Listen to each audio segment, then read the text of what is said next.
Hey guys, welcome to Desire Movies. Today we're counting down the 15 most unforgettable cheating wife movies of 2025. These films push boundaries, break hearts, and explore the dangerous territory where loyalty ends and desire begins. So if you like this video, please like, comment, and subscribe. Let's dive in. Number 15, Verhängnisvolle Leidenschaft, Silt, 2025. The story follows Nina, a dedicated police officer haunted by a recent traumatic incident at work. Seeking refuge to heal her shattered soul, she retreats to a remote vacation home on Silt. Her plans for a quiet recovery quickly fall apart when she meets her neighbor, Daniel, a wealthy and charismatic businessman. Although both are married, Nina and her supportive but cold husband, Patrick, watch as an irresistible and dangerous attraction develops between them. What begins as a desperate escape from their respective realities turns into a reckless affair. As the salty air and rolling dunes provide a temporary veil of secrecy, the stakes grow higher.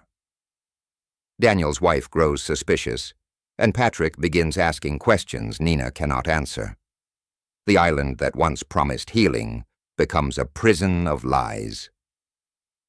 When a violent storm cuts off all escape routes, the four wounded souls collide in a confrontation that will leave none of them unchanged.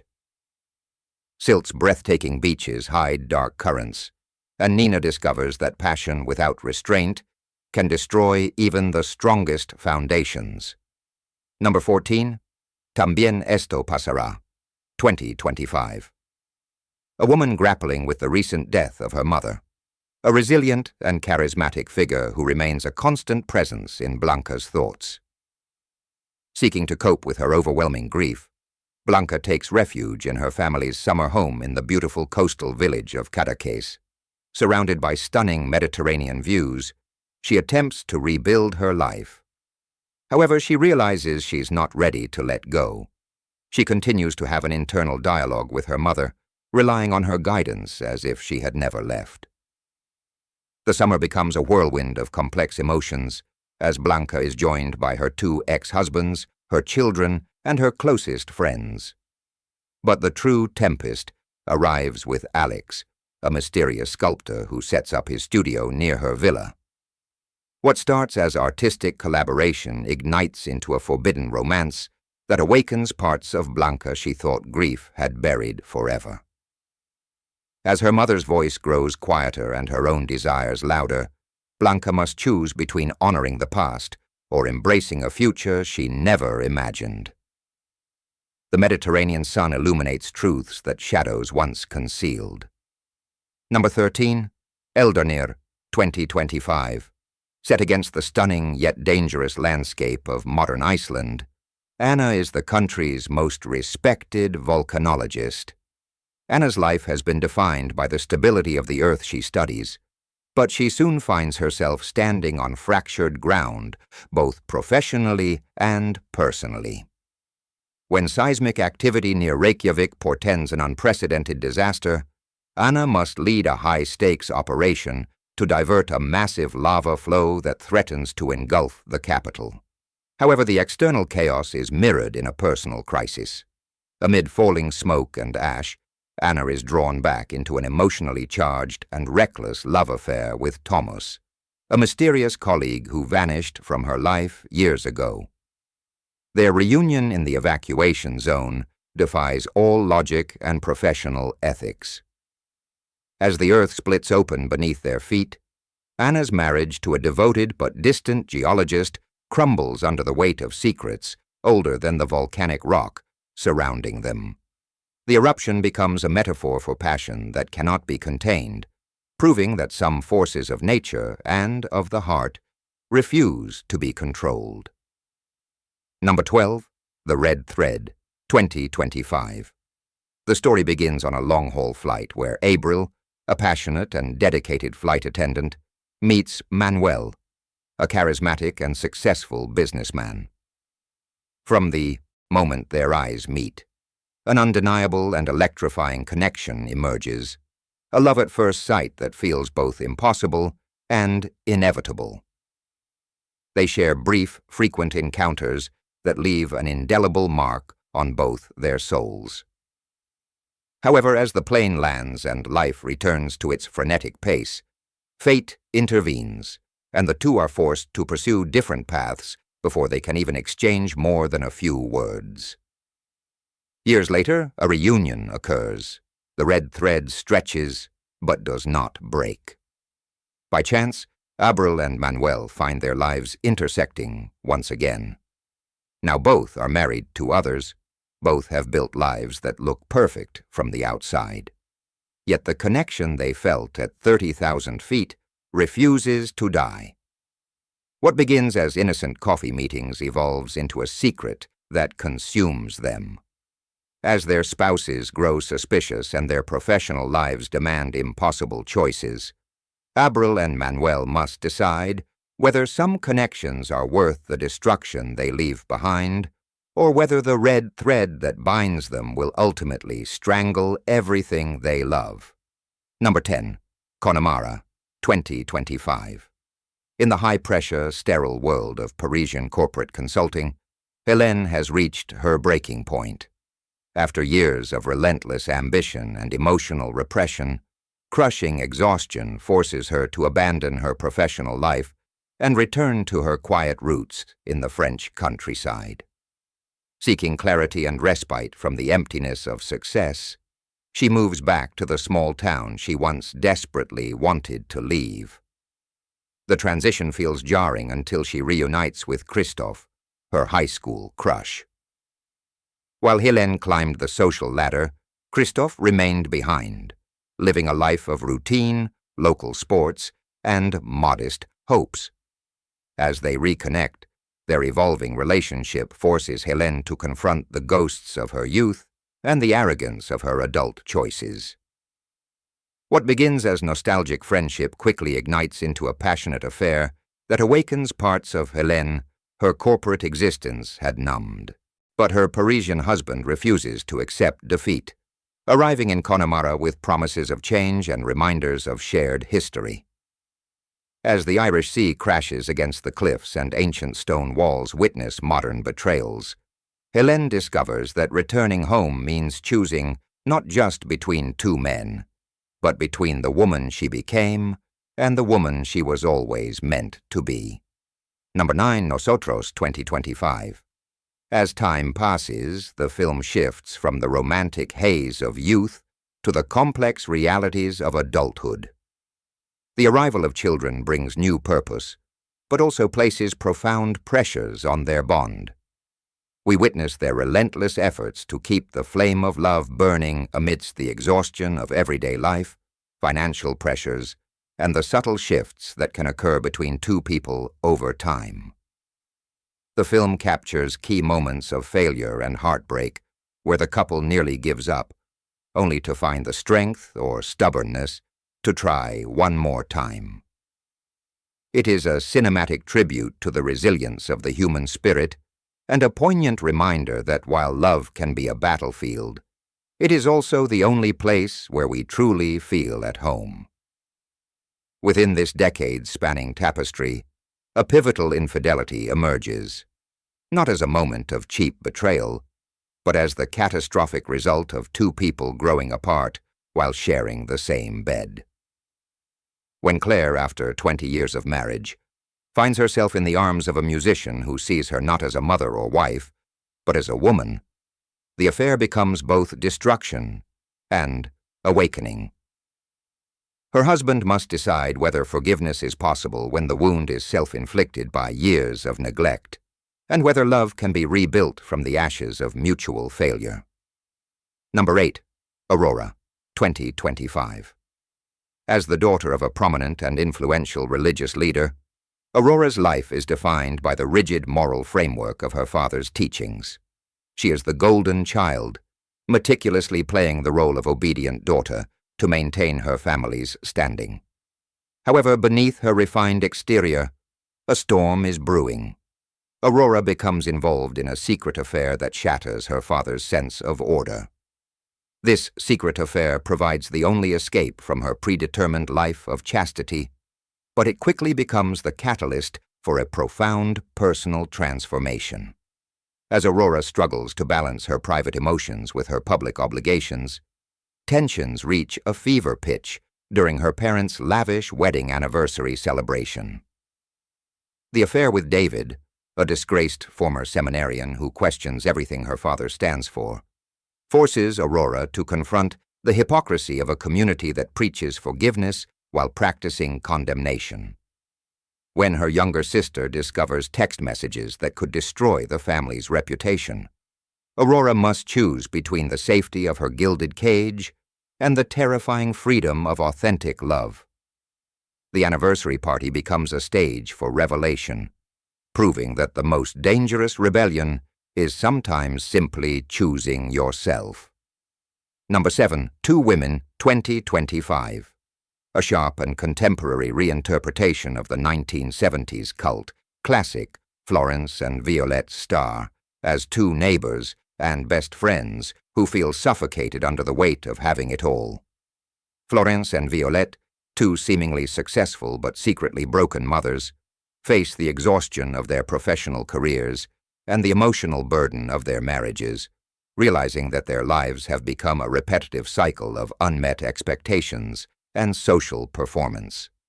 The status quo is shattered when one of the women begins an unexpected and emotionally charged affair. More than a mere betrayal, the affair serves as a catalyst for both women, triggering a radical, often darkly comedic, reevaluation of their lives, bodies, and priorities. When Florence falls for her son's philosophy professor, a man 20 years her junior who sees through her carefully constructed facade, Violette is forced to confront her own complicity in their shared unhappiness. The affair exposes not just the cracks in two marriages, but the hollowness of a friendship built on mutual denial. As suburban dinner parties become interrogations and school pickup lines transform into confessionals, both women discover that sometimes the most revolutionary act a wife can commit is simply admitting she wants more than she's been given. Number 6. Kai Nam-in, 2025. Struggling to find his footing in a city torn by conflict and a rapidly changing political landscape, his life changes quietly but profoundly when he stays at an old boarding house run by Keenan, a quiet and elegant widow. As the humid Saigon nights pass, the two discover a common language beyond words, bound by their respective losses. His loss of a future he can no longer imagine, and hers of a past that haunts the halls of her inn. They form an emotional platonic bond. Together with Sue, a mysterious guest, they navigate the complexities of a society in transition. Kai Nam-in is a visual and emotional tapestry that captures the delicate process of healing, proving that even after destruction, human connection remains our most important refuge. But beneath the surface of this chaste companionship, a different story unfolds. Keenan, though devoted to her late husband's memory, finds herself drawn to the inn's new resident in ways that confuse her understanding of loyalty. What begins as widowhood's natural loneliness evolves into a longing that feels like betrayal to the ghost she still serves. When her husband's former colleague arrives with accusations and threats, Keenan must defend not just her property, but her right to feel alive again. The affair that never fully becomes physical proves more dangerous than any consummated passion, demonstrating that the heart's infidelity can wound even when the body remains faithful. Number 5. Babygirl, 2024. Romy, a powerful and ruthlessly competent CEO in her 50s, has built an empire that demands perfection. Her marriage to a theater director appears stable, cultivated, complete. Yet beneath the polished surface of her existence runs an undercurrent of dissatisfaction she cannot name and dares not explore. Everything changes when Samuel, a 20-something intern with an audacity that borders on disrespect, enters her office. Their first encounter is electric in its wrongness. He challenges her, defies her, sees through the armor she has spent decades constructing. What begins as professional friction ignites into a dominant, submissive affair that Romy pursues with the same strategic intensity she brings to boardroom negotiations. But this is no simple tale of a boss seducing an employee. Romy's journey forces her to confront the price of female power in a world that demands women remain accommodating even at the pinnacle of success. As the affair escalates from hotel rooms to dangerous public encounters, her carefully compartmentalized existence collapses. The film asks whether a woman can claim her desires without surrendering everything she has built, and whether the most radical act of infidelity is sometimes simply refusing to apologize for wanting. Number 4. Ashes, 2024. Meet a wealthy and intellectually curious book editor living in Istanbul's most exclusive district believes she has mastered the art of controlled living. Her marriage to a devoted cardiologist provides security, her career offers stimulation, her world is one of curated beauty and restrained emotion. Then, an anonymous manuscript arrives at her publishing house, a raw, erotic novel about an affair between a married woman and a carpenter that reads less like fiction and more like a mirror held to her secret soul. Obsessed with discovering the author, Meaty tracks down the carpenter who inspired the story, a rugged man named Can, whose workshop smells of sawdust and honest labor. Their meeting is the spark that ignites her carefully constructed life into flames of obsession. What follows is not romance, but possession, a consuming need that drives Meat to abandon her editorial meetings, neglect her husband, and stalk the edges of Khan's world with a desperation that frightens even herself. As the lines between the novel's fiction and her reality dissolve, Mite discovers that the affair she pursues is not with Khan at all, but with a version of herself she has spent 20 years denying. The film's devastating climax reveals that some infidelities are not about new love, but about self-annihilation, and that the most dangerous affair is the one that makes you feel finally, fatally alive. Number 3 Challengers, 2024. Tashi Duncan, a former tennis prodigy whose career ended in injury, has transformed herself into the sport's most formidable coach. Her marriage to art, a champion she molded from raw talent, represents the culmination of her competitive philosophy: total dedication, absolute control, relentless pursuit of victory. But their union, built on athletic ambition rather than emotional intimacy, has calcified into something that resembles partnership without actually containing it. The return of Patrick, Art's former best friend and Tashi's ex-boyfriend, detonates the unstable equilibrium they have maintained for years. What follows is not a simple love triangle, but a three-way collision of ambition, resentment, and desire that plays out across tennis courts, hotel rooms, and the liminal spaces of professional sport. Tashi's infidelity is not a moment of weakness, but a strategic gambit in the only game she has ever known how to play. As the three athletes move toward a final confrontation that will determine not just rankings, but the architecture of their intertwined lives, the film exposes the brutal truth that some marriages are merely the most public of competitions. The affair becomes both weapon and wound, proving that in the arena of love, there are no rules, no referees, and no possibility of a clean victory. Number 2, An Affair to Die For, 2025. Claire and Tyler have perfected the art of the clandestine affair. Stolen afternoons in anonymous hotels, coded text messages, elaborate alibis that would impress intelligence operatives. Both are married to others. Both claim to want only the physical escape their arrangement provides. Both lie to themselves with the proficiency of long practice. Their system works until the moment it doesn't. A single afternoon, a hotel room that should have been empty, and suddenly they are not alone. A masked figure emerges from the bathroom, armed with knowledge that should be impossible.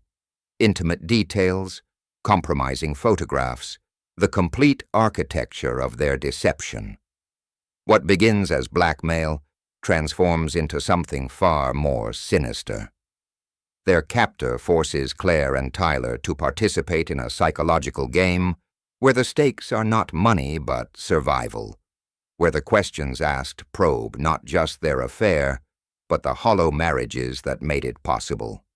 As the hours pass and the hotel room becomes a pressure chamber of confession, the film strips away every justification, every romantic illusion, every comfortable lie that affairs depend upon for their existence. The thriller framework exposes the raw nerve of infidelity's true cost, not the betrayal of a spouse, but the self-betrayal that makes such deception possible in the first place. Number 1. High Infidelity, 2025. Elena discovers her husband's infidelity in the most ordinary of ways. A notification on his phone, a name she doesn't recognize, a message that requires no decoding. The betrayal is textbook, almost boring in its predictability. What she does next is neither. Instead of confrontation, she chooses forgiveness. Instead of divorce, she doubles down on the marriage. Instead of rage, she offers a performance of grace so perfect it fools everyone, perhaps even herself. But Elena's forgiveness is not virtue, it is strategy. As she systematically transforms herself into the wife her husband claimed to want, she begins a parallel project of revenge so subtle, so elegant, so perfectly calibrated that he will never see it coming.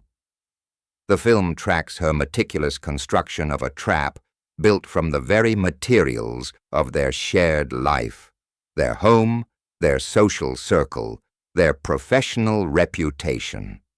When she befriends her husband's mistress under a false identity, when she manipulates his business partnerships toward collapse, when she arranges circumstances so that his public exposure coincides with her public devastation, Elena proves that the most devastating infidelity is not the affair itself, but the cold intelligence brought to bear in its aftermath. The film's chilling conclusion suggests that the wronged wife's revenge, however satisfying, leaves her as transformed by betrayal as the betrayer was by desire, proving that infidelity's true damage is not to marriages, but to souls.